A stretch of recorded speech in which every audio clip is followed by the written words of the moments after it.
Hello guys, hope you all are doing well. So E medical library में आप सबका स्वागत है। So today we will discuss the topic oxytocin. So we will only discuss the oxytocin in pregnancy, not in general. What are the uses of oxytocin in pregnancy and what is the mode of action of oxytocin in pregnancy. So let's start the topic. Topic start करने से पहले let me clear कि मैं English और हिंदी दोनों use करूँगी ताकि सभी ऑडियंस को, सभी स्टूडेंट्स को जो है वो कंफर्ट रहे पीपीटी को लर्न करने में, पीपीटी को ग्रास्प करने में. So first is the oxytocin. So oxytocin is a peptide hormone. हम सबको पता है कि ऑक्सीटोसिन क्या है, एक हार्मोन है. तो it is a type of peptide hormone. It is synthesized in the supraoptic and paraventricular nuclei of the hypothalamus where it's synthesized in the supraoptic and paraventricular nuclei of the hypothalamus. Now we will come on the mode of action. The concentration of oxytocin receptor on the myometrium increases significantly during pregnancy and reaches a peak in early labor.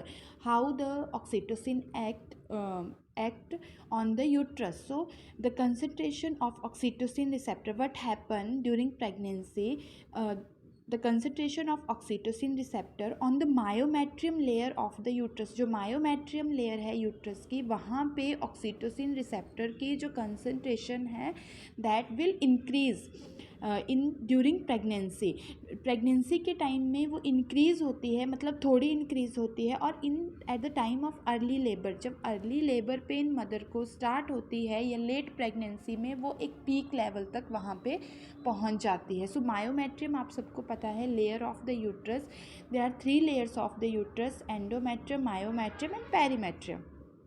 Next is the activation of oxytocin receptors on the myometrium trigger a downstream cascade that leads to increase in intracellular calcium in uterine myofibrils, which strengthen and increases the frequency of uterine contraction. अब वहाँ पे क्या हो रहा है, जैसे ही oxytocin receptor activate हो रहे हैं मायोमेट्रियम लेयर पे, तो दैट ट्रिगर्स, वो ट्रिगर कर रहे हैं एक डाउनस्ट्रीम कैस्केड. 2 टाइप के रहते हैं, upstream and the downstream cascade.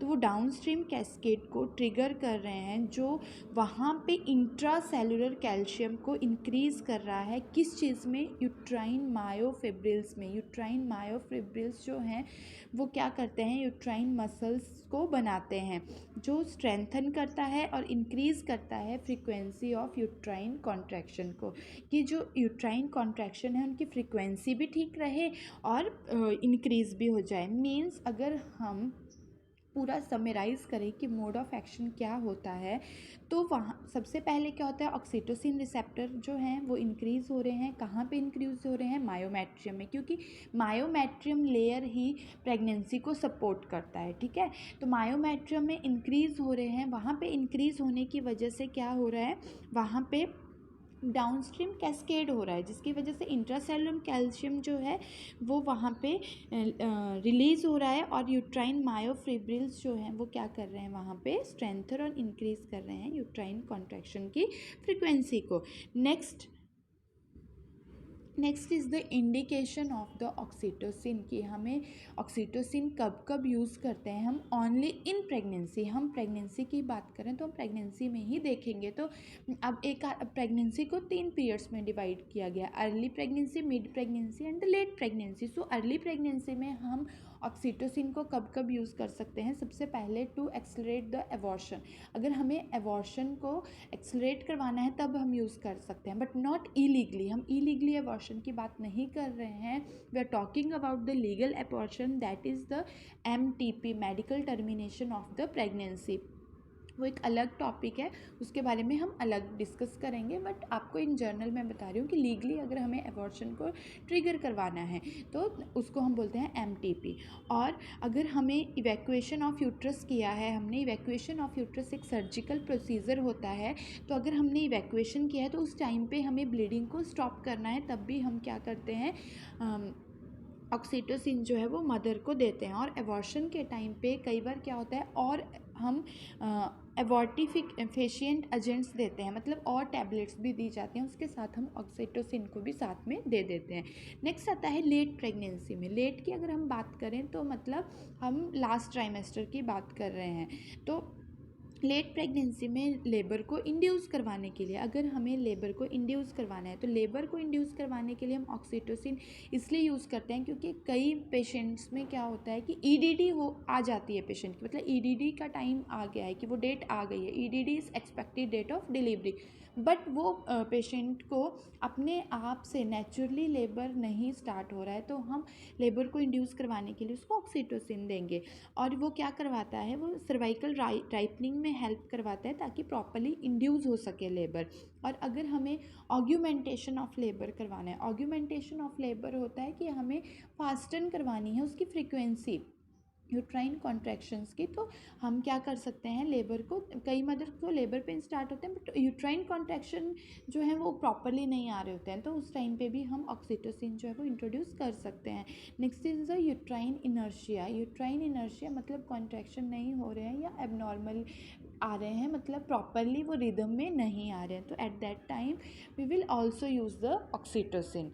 Next is in labour में हम कब कब दे सकते हैं। अब ये तो था कि हमने मदर को अर्ली प्रेगनेंसी की बात कर ली और हमने लेट प्रेगनेंसी में बात की, बट अगर मदर लेबर में है तो हमने कब देना है, जब थर्ड लेबर की थ्री स्टेजेस है, first stage of labour, second stage of labour और थर्ड स्टेज ऑफ लेबर, तो हम थर्ड स्टेज की एक्टिव मैनेजमेंट में देंगे।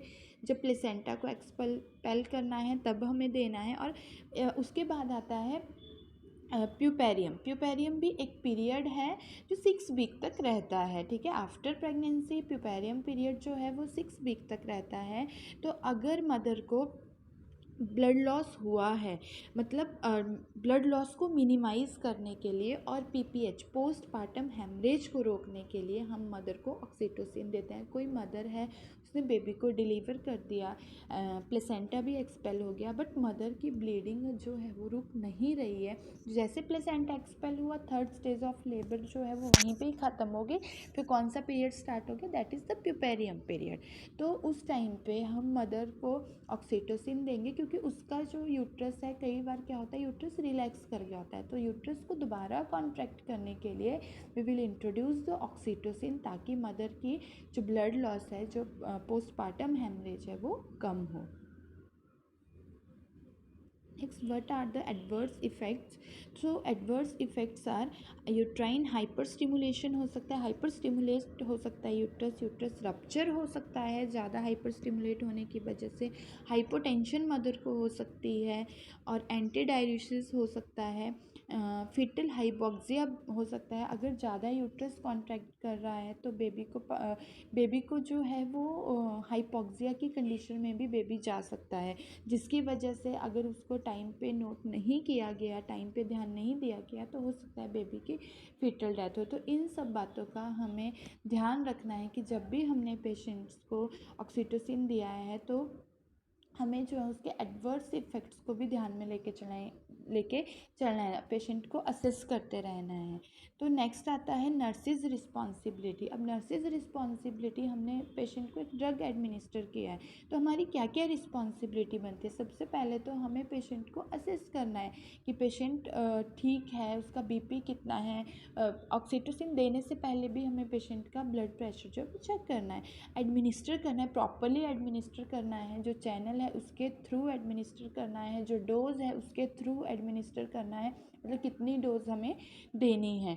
और उसके बाद हमें पेशेंट को इवेल्युएट करना है, ऐसा नहीं कि उसको दे दिया और बस अब वहाँ से हम निकल गए इधर उधर, नहीं, हमें पेशेंट को प्रॉपरली इवेल्युएट करना है। कई केसेस में क्या रहता है कि हम हो सकता है पेशेंट को देने के बाद उसको एडवर्स इफेक्ट में वो चला जाए, हो सकता है उसको फीटल हाइपोक्सिया जाए, उसकी तरफ कोई ध्यान नहीं दे रहा है, तो ऐसा नहीं करना है, हमें उसको ध्यान देना है कि उसका बच्चे की हार्ट बीट क्या चल रही है, उसका अपना बीपी क्या चल रहा है ना, यूट्रस कॉन्ट्रैक्ट कितनी, यूट्राइन जो कॉन्ट्रैक्शन है वो कितनी देर में आ रही है, उसकी फ्रीक्वेंसी क्या है, वो हमें सब चीज़ें चेक करनी है। उसके बाद हमें पेशेंट को टीच करना है। अगर ज़रूरत पड़ती है तो हमें पेशेंट को हेल्थ एजुकेशन भी देनी है आफ्टर एडमिनिस्टर ऑफ ऑक्सीटोसिन। तो ये था आज का topic. So thank you guys. अब मिलते हैं नेक्स्ट टॉपिक में।